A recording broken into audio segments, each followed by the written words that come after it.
UP में लागू 3 नए आपराधिक कानून। नाबालिग के साथ दुष्कर्म पर होगी कड़ी सजा। गैंगरेप को नए अपराध की श्रेणी में रखा गया। उपचुनाव की तैयारियों में जुटी बीजेपी। हर विधानसभा में लगी मंत्रियों की ड्यूटी। 10 विधानसभा सीटों पर होंगे उपचुनाव। संघ प्रमुख मोहन भागवत का 3 दिवसीय वाराणसी दौरा। सिंगरा स्थित संघ भवन में आज करेंगे रात्रि विश्राम। सपा प्रमुख अखिलेश यादव का 52वां जन्मदिन। आज कन्नौज सांसद का जन्मदिन हर्षोल्लास से मनाया जा रहा। औरैया में पूर्व सांसद रामशंकर कठेरिया का नया कारनामा। रामशंकर कठेरिया ने धार्मिक भावनाओं को पहुंचाया ठेस। नमस्कार, आप देख रहे हैं प्राइम टीवी। मैं हूं आपके साथ आरती तिवारी। रुक करते हैं बड़ी खबरों की ओर, जहां 3 नए आपराधिक कानून पर आज से देश भर में इसे लागू कर दिया जाएगा, जिसमें भारत की आपराधिक न्याय प्रणाली में बदलाव आएंगे और औपनिवेशिक काल के कानूनों का अंत हो जाएगा। यानी कि गुलामी के जो कानून थे उनका अंत हो जाएगा। अभी तक तो देश में भारतीय दंड संहिता, दंड प्रक्रिया संहिता और 1872 का भारतीय साक्ष्य अधिनियम सक्रिय चल रहा था, लेकिन अब उनकी जगह पर भारतीय न्याय संहिता, भारतीय नागरिक सुरक्षा सहायता, भारतीय साक्ष्य अधिनियम ने जगह ले ली है। इसका सीधा असर आम लोगों की जिंदगी पर पड़ेगा। इससे कानून व्यवस्था आम लोगों के लिए सुगम हो सकती है। तो वहीं आपको बता दें कि इन कानूनों को लेकर लगातार हलचल भी देखने को मिल रही है। इन कानूनों में क्या बदलाव हुए, इनके क्या प्रावधान है, इसको लेकर लगातार कई तरह की बयानबाजी देखने को मिल रही है। ये कानून कहीं ना कहीं लोगों के लिए सुगम साबित हो सकते हैं। इस खबर पर ज्यादा अपडेट के साथ मोहम्मद कलीम हमारे साथ लाइव जुड़ चुके हैं। कलीम, इन यानी कि जो तीनों नए कानून है उसमें क्या कुछ बदलाव किए गए और इसका सीधा असर कैसे लोगों पर पड़ेगा? देखिए आरती जी, जिस तरीके से बात की जाए, जो नए कानून की आज से शुरुआत हो रही है और उस शुरुआत को लेकर के जो आम लोगों की अगर बात की जाए, उनके जीवन पर कैसा प्रभाव पड़ेगा, क्योंकि जिस तरीके से अभी तक न्याय मिलने की अगर बात की जाए, कानूनों की बात की जाए या फिर गैंगरेप की बात की जाए, महिला के प्रति जो अपराधों की बात है, इस तरीके से साक्ष्यों की बात की जाए, पैरवी को लेकर के बातें की जाए, तो इन सभी मामलों में लगातार लापरवाही देखी जाती थी और उनमें अगर सजा के प्रावधान की अगर बात की तो सजा के प्रावधान भी काफी कम देखने को मिलते थे। इन सभी मामलों को लेकर के जो नए कानून सामने आए हैं, तो नए कानून को लेकर के जो महिला अपराधों की बात की जाए, उसमें भी कहीं ना कहीं सख्ती देखी जा रही है। की बात की जाए या फिर की बात की जाए या फिर की बात की जाए, इन सभी धाराओं में काफी बदलाव भी किया गया है और इन बदलाव के तहत जो कार्रवाई की बात की जाए, वो कार्रवाई भी अब सख्त देखी जा रही है। अगर इन्हीं मामलों के साथ अगर बात की जाए, जिस तरीके से कोर्ट की जो कार्रवाई है, उन सभी कार्रवाइयों को लेकर के अभी तक इसी तरह की जो सामने लोगों की जो सुनवाई के बीच वो जो बात होता था, उनको जानकारी नहीं मिल पाती थी, तो उन सभी चीजों को लेकर के भी कानून अभी तक हो चुके हैं। फिलहाल जिस तरीके से अगर बात की जाए EFIR को लेकर, क्योंकि अभी तक जो EFIR होती थी वो चोरी की और गुमशुदगी की FIR दर्ज की जाती थी, लेकिन अगर किसी मामले में कोई मुकदमा दर्ज कराना चाहता था, वो मुकदमे में हर बार ये कहा जाता था कि आप इस जिले से नहीं है, इस जगह से नहीं है, आपका थाना क्षेत्र ये नहीं है, तो उस जगह पर जाए, उस जगह पर लोगों को दौड़ाया जाता था। लेकिन अब जिस तरीके से FIR की बात की जाए, तो FIR में साफ तौर से कहा गया है कि जो वादी है, यानी कि जो पीड़ित पक्ष है, वो कहीं भी बैठ करके अपनी FIR दर्ज करवा सकता है। कलीम, इन तीनों नए प्रावधान इसके क्या होंगे, तीनों नए कानून के? देखिए, जिस तरीके से धाराओं के बदलाव की बात की जाए, क्योंकि जो 302 की धारा, 302 की धारा जो थी मर्डर की, उसमें जो बदलाव किया गया है, इसके साथ ही अगर बात की जाए 375 की या 376 की, उन सभी मामलों में बदलाव किया गया है। आपत्ति संपत्ति की अगर बात की जाए, उसमें भी बदलाव किए गए हैं। ये सभी मामले जो है, जिस तरीके से महिला अपराधों से जुड़े हुए हैं, उन सभी में बदलाव किए गए हैं। लेकिन अगर बात की जाए जिस तरीके से अभी तक आम जनमानस अपनी FIR को दर्ज करवाने के लिए वो कम होगी और पूरी इंफॉर्मेशन वो ऑनलाइन भी हासिल कर सकता है। इन सभी मामलों को लेकर के साफ तौर से ये जरूर कह सकते हैं कि जिस तरीके से अपने जो नए कानून लागू हो रहे हैं, उन नए कानूनों के तहत अब जो आम लोग हैं उनको भी कहीं ना कहीं राहत मिलेगी, FIR को लेकर के भी कहीं ना कहीं राहत मिलेगी। और इसकी जो शुरुआत हुई है, उस शुरुआत के जिस प्रकार से जो नए कानून है और जो गुलामी के साथ जो कानून इंप्लीमेंट हुए थे, उसमें कितना बदलाव देखने को मिल सकता है?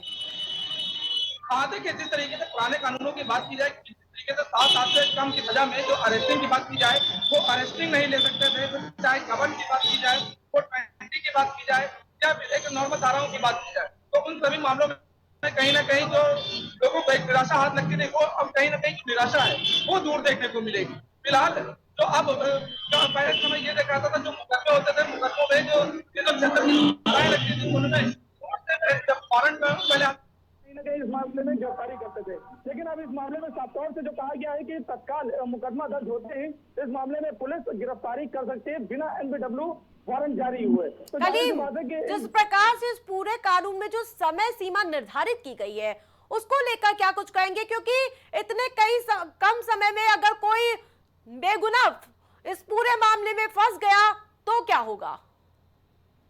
देखिए फिलहाल जिस तरीके से जो मुकदमों की बात की जाए, अभी तक जो मुकदमों की पैरवी की बात की जाए, वो लगभग 90 दिनों की होती थी, और 90 दिनों को से बढ़कर भी समय चला जाता था, जिसको लेकर के जो वादी होता था, प्रतिपक्ष होता था, वो काफी परेशान रहता था। लेकिन अब अगर बात की जाए तो मुकदमे की पैरवी को लेकर के, उसके विस्तारण को लेकर के वो 2 सप्ताह का समय दिया गया, यानी कि 90 दिन से हटा करके 14 दिनों के अंदर उस मामले को पूरी तरीके से विस्तारण करना होगा। और धाराओं की बात की जाए तो धाराओं को लेकर के भी साफ तौर से जो बदलाव है, उन बदलाव से तो राहत की बात की जाए, वो राहत भी साफ तौर से देखी जा रही है। क्योंकि अभी तक जो मुकदमों की बात की जाए तो मुकदमों की शुरुआत हो गई है। पहला मुकदमा दिल्ली में दर्ज हुआ, और अगर यूपी की बात की जाए तो यूपी में आगरा, बरेली समेत कई ऐसे जिले हैं जहां पर ये जो नए कानून की एफआईआर है, वो भी दर्ज होना शुरू हो बिल्कुल गई है। कलीम, तमाम अपडेट के लिए धन्यवाद।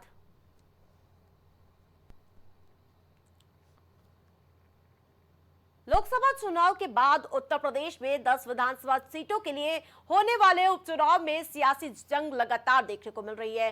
10 में से 9 सीटें विधायकों को सांसद चुने जाने की वजह से, जबकि एक सीट सीसामऊ के सपा विधायक इरफान सोलंकी को आयोग ठहराने जाने की वजह से खाली हुई है। लोकसभा चुनाव के नतीजों के बाद इन 10 सीटों पर होने वाले उपचुनाव बेहद ही महत्वपूर्ण हैं। राज्यों में सरकार चला रही भाजपा की अगुवाई वाला एनडीए और समाजवादी पार्टी की अगुवाई वाला इंडिया गठबंधन उपचुनाव को लेकर अपनी अपनी रणनीति तैयार करने में जुट गया है। आपको बता दें कि बीजेपी ने हर विधानसभा में मंत्रियों की ड्यूटी लगा दी है, जिसमें सूर्य प्रताप शाही को मिल्कीपुर की जिम्मेदारी दी गई है, तो वहीं स्वतंत्र देव सिंह को कटेरी की जिम्मेदारी दी गई है। तो वहीं आपको बता दें कि लोकसभा चुनाव में बेहद खराब प्रदर्शन के बाद भारतीय जनता पार्टी अब वापसी के लिए बेताब नजर आ रही है। तो वहीं लगातार रिपोर्ट कार्ड तैयार किया जा रहा है, तो दूसरी ओर उपचुनाव के लिए लगातार सियासी हलचल देखने को मिल रही है। और इस खबर पर ज्यादा अपडेट के साथ हमारे साथ संवाददाता लाइव हमारे साथ जुड़ चुके अनुराग, जिस प्रकार से भारतीय जनता पार्टी इन 10 सीटों को जीतने का लक्ष्य तैयार कर चुकी है, अभी तक क्या रोड मैप तैयार किया गया?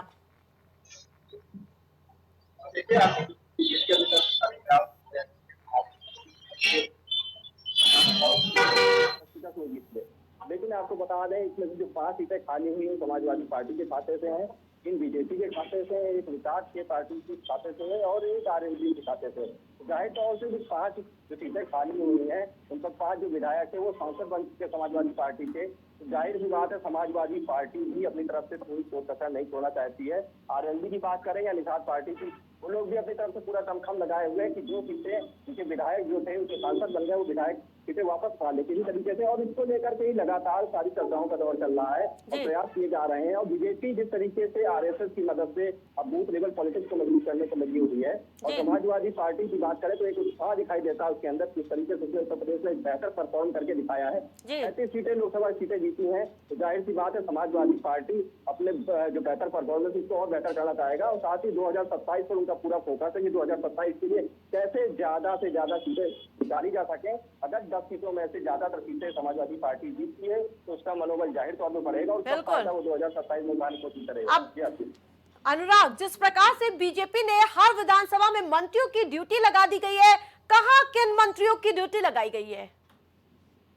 बिल्कुल बीजेपी की बात करें तो बीजेपी के साथ जिस तरह से आरएसएस इस बार शामिल हुआ है, तरीके से संघ पूरी जोर तोड़ से लगा हुआ है कि उसने पूरी परफॉर्मेंस रिपोर्ट मंगा के रखी थी कि कहाँ कहाँ पर वो कमजोर पड़े, जिस तरीके से वो विधानसभा सीटें नहीं लोकसभा सीटें नहीं जीत पाए, वहां पर वो विधानसभा सीटें जीत कर दिखाएं। तो इसको लेकर के तमाम रस्साकसी चल रही है और बीजेपी के सभी कद्दावर बड़े नेता मंत्री सबकी अब हैसियत भी सोनी है कि किस तरीके से जो लोकसभा में परफॉर्म नहीं कर पाए, क्या विधानसभा उपचुनाव में अच्छा बेहतर परफॉर्मेंस करके दिखाएंगे और क्या ये सीटें निकाल पाएंगे। एक बड़ा सवाल उनके ऊपर पहले भी लगा है लोकसभा चुनाव को लेकर के, क्योंकि बीजेपी सिर्फ 33 सीटों पर यूपी में सिमट कर रह गई है। दावे तो 80 सीटें जीत। अनुराग, जिस प्रकार से देश की सबसे बड़ी तीसरी पार्टी समाजवादी पार्टी बन चुकी है, तो उपचुनाव में भी काफी दिलचस्प यानी कि सपा वर्सेस बीजेपी देखने को मिल सकता है इस बार उपचुनाव में। हाँ बिल्कुल आरती, जिस तरीके से समाजवादी पार्टी की बात करें, उत्तर प्रदेश में उसने 37 सीटें जीती हैं। कांग्रेस भी उसका समर्थन कर रही है विधानसभा उपचुनाव में। अब देखना दिलचस्प रहेगा क्या ये सभी लोग मिलकर इंडिया ब्लॉक जिस तरीके से ये चुनाव लड़ा है, जिस तरह से एक लोकसभा चुनाव में बेहतर परफॉर्मेंस इंडिया ब्लॉक करके दिखाया है, क्या ये बाई इलेक्शन में भी बेहतर परफॉर्मेंस करके दिखाते हैं, क्या इंडिया ब्लॉक के जो सहयोगी हैं क्या मदद करते हैं और किस तरीके से ये जो पूरा क्षेत्र है विधानसभा क्षेत्र, इसको कैसे ये एकजुट करते हैं और कैसे इन सीटों को कवर करते हैं, क्या वो बेहतरी के लिए विधानसभा सीटों पे कर सकते हैं, ये देखना दिलचस्प रहेगा। साथ ही बीजेपी भी अपनी तरफ से कोई कसर नहीं छोड़ना चाहती है, क्योंकि बीजेपी एक तरह से मुंह दिखाई है लोकसभा सीटों पर और लोकसभा सीटों का जो खराब परफॉर्मेंस है उसको कहीं ना कहीं विधानसभा उपचुनाव से बेहतर करने का प्रयास। बिल्कुल अनुराग, इस बार वापसी के लिए लगातार बेताब नजर आ रही है भारतीय जनता पार्टी। तमाम अपडेट के लिए धन्यवाद आपका। जहां आपको बता दें कि 10 सीटों को लेकर लगातार मंथन देखने को मिल रहा है, तो भाई अब इस बार भारतीय जनता पार्टी पूरी तरह से फुल टू एक्शन मोड में नजर आ रही है। वही अगली खबर का रुख करते हैं। प्रदेश में बारिश का दौर लगातार देखने को मिल रहा है। दक्षिण पश्चिम मानसून पूर्वी उत्तर प्रदेश को कवर करते हुए आगे बढ़ता हुआ नजर आ रहा है। इसके अलावा पश्चिमी उत्तर प्रदेश के कई और हिस्सों में बरसात हुए यानी कि बादल अगले 48 घंटे में पूरे प्रदेश में छा जाएंगे। वहीं पंजाब, हिमाचल प्रदेश और उत्तराखंड समेत देश के कई राज्यों में भारी बारिश के अनुमान जताए जा रहे हैं। पहाड़ी राज्यों में जहां बारिश के चलते भूस्खलन से सड़कें बंद है, वहीं मैदानी राज्यों में सड़कों पर पानी भर गया है। अरुणाचल प्रदेश में टेलीफोन की लाइनें टूट गई, तो वहीं मथुरा में बारिश के चलते नगर निगम की विशालकाय पानी की टंकी भर भरा कर गिर गई, जिसमें 2 लोगों की मौत बताई जा रही है और कई लोग गंभीर होने की सूचना है, जिनका इलाज अस्पताल में जारी। तो वहीं एक बार फिर से मौसम ने अपना रुख चेंज कर दिया और इस खबर पर ज्यादा अपडेट के साथ वैस हमारे साथ जुड़ चुका है। वैस, जिस प्रकार से लगातार मौसम में बदलाव देखने को मिल रहे हैं, तो वही लगातार मानसून की मार भी लोगों को झेलनी पड़ रही है, क्या कुछ अपडेट? जी देखिए, बिल्कुल आपको बता दें कि लगातार मौसम विभाग की तरफ से अलर्ट जारी हुआ था, जिसको लेकर तमाम जो जहां पे अधिकारी हैं, जिला अधिकारी हैं और तमाम जो नगर निगम के कर्मचारी हैं, तमाम लोगों को अलर्ट जारी किया था। लेकिन कहीं ना कहीं देखा जाए तो पिछले 48 घंटों में मौसम विभाग की वजह तरफ से ये अलर्ट जारी हुआ है कि मूसलाधार बारिश होने की संभावनाएं जताई हैं और तमाम जो पश्चिमी उत्तर प्रदेश के पश्चिमी इलाके हों या फिर उत्तराखंड हो, पंजाब हो, तमाम राज्यों में मूसलाधार बारिश की संभावना जताई है। उत्तर प्रदेश के अंदर अगर हम बात करें तो उत्तर प्रदेश के अंदर भारी बारिश का अलर्ट है। पिछले 48 घंटे में अलर्ट जारी किया, सतर्क रहने की बात कही है मौसम विभाग की तरफ से। इस बार भारी बारिश होने की लगातार कई तरह की अप्रिय घटनाएं भी देखने को मिल रही है। नगर निगम की विशालकाय पानी टंकी भरभरा कर मथुरा में गिर गई, तो कहीं पर जल जमाव की स्थिति बन चुकी है। जी देखिए बिल्कुल आपको बता दें कि जो मूसलाधार बारिश के बाद अगर नगर निगम की हम बात करें तो नगर निगम की पोल खुलती हुई नजर आती है और इसमें मैं आपको साफ तौर पर बताना चाहूंगा कि मथुरा के अंदर जो एक टंकी को भरभरा कर गिर गई, जिसमें मौत की भी सूचना निकल कर आ रही है सामने। लेकिन अगर हम बात करें पूरे उत्तर प्रदेश में, तो पूरे उत्तर प्रदेश में नगर निगम की पोल जो है, अगर हम बात करें लखनऊ की, तो लखनऊ के अंदर नगर निगम की पोल खुलती हुई नजर आ रही है। क्योंकि मैं आपको बता दूं साथ ही कहीं ना कहीं अगर देखा जाए तो जरा सी भी बारिश होती है और उसके अंदर तमाम जो क्षेत्र है, एरिया है, उनके अंदर जल भराव की स्थिति पैदा हो जाती है। अब ऐसे में बारिश के बाद नगर निगम को यह तय कर लेना चाहिए कि कहाँ पे क्या है, ड्रेनेज की व्यवस्था कैसे की जाए, कैसे पानी को निकाला जाए, कैसे पानी की निकासी की जाए। और एक बार आपको और भी बताना चाहूंगा कि लगातार इस तरीके से पानी का जल भराव होता है, जल भराव में तमाम जो बीमारियां हैं वो भी पैदा होती हैं, बिल्कुल तमाम बस मच्छर पैदा नजर होते हैं। बनाए रखिए। तमाम अपडेट के लिए धन्यवाद आपका।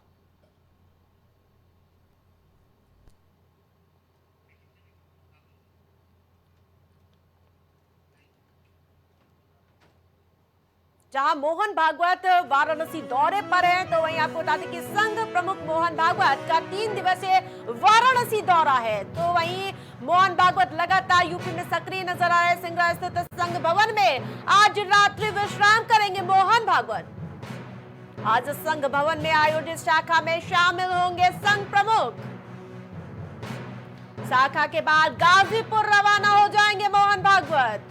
जहां 3 दिवसीय वाराणसी दौरे पर है मोहन भागवत, कई कार्यक्रमों में शिरकत करते हुए नजर आएंगे।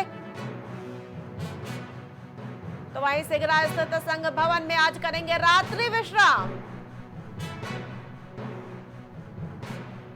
आज संघ भवन में आयोजित शाखा में शामिल होंगे, उसके बाद गाजीपुर के लिए रवाना हो जाएंगे संघ प्रमुख मोहन भागवत। शाखा के बाद गाजीपुर जाएंगे मोहन भागवत।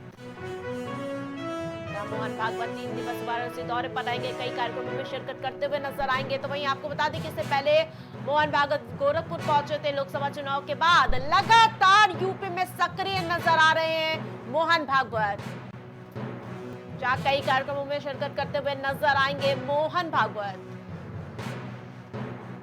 शाखा के बाद गाजीपुर जाएंगे मोहन भागवत। उस खबर पर ज्यादा अपडेट के साथ हमारे साथ पवन जुड़ चुके हैं गाजीपुर से। पवन, जिस प्रकार से मोहन भागवत अब एक बार फिर से सक्रिय हो चुके हैं और आज गाजीपुर दौरा है उनका, कितना अहम है?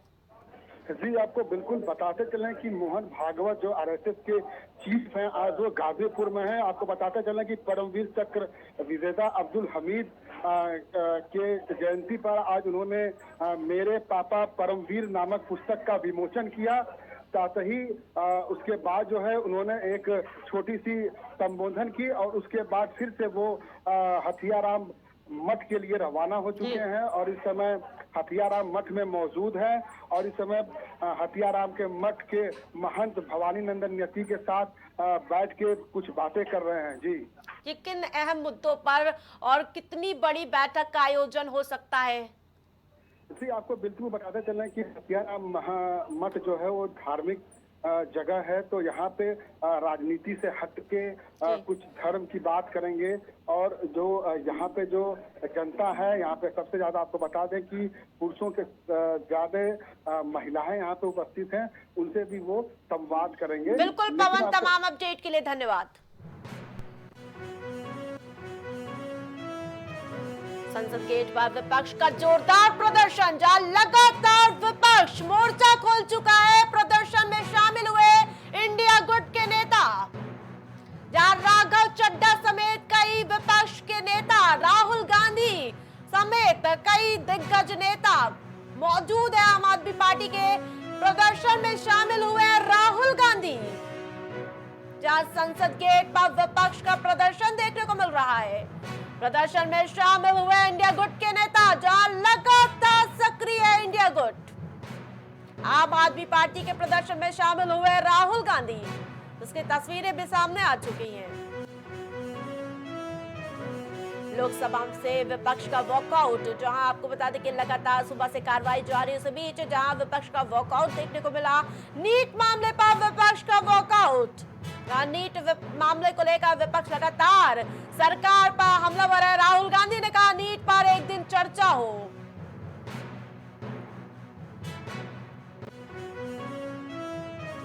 लोकसभा में विपक्ष का वॉकआउट देखने को मिल रहा है। आपको बता दें कि नीट परीक्षा को लेकर विपक्ष चौतरफा हमलावर है। संसद से सड़क तक मोर्चा खोल चुकी है विपक्ष।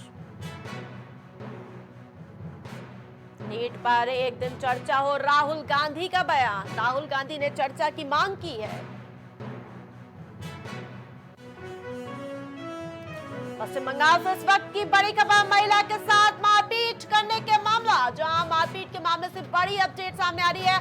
आरोपी तस्बुल हक उर्फ जेसीबी को गिरफ्तार किया गया है। ये सड़क पर महिला पुरुष को पीट रहा था आरोपी। पिटाई का वीडियो अब सोशल मीडिया पर तेजी से वायरल हो रहा है। मारपीट के मामले में बड़ा एक्शन लिया गया है, जहां युवक को गिरफ्तार कर लिया गया है। आरोपी तस्मुल हक उर्फ जेसीपी को गिरफ्तार किया गया है। बीच सड़क पर महिला पुरुष को पीट रहा था आरोपी, जिसका वीडियो वायरल हुआ और अब मामले में कार्रवाई की गई है।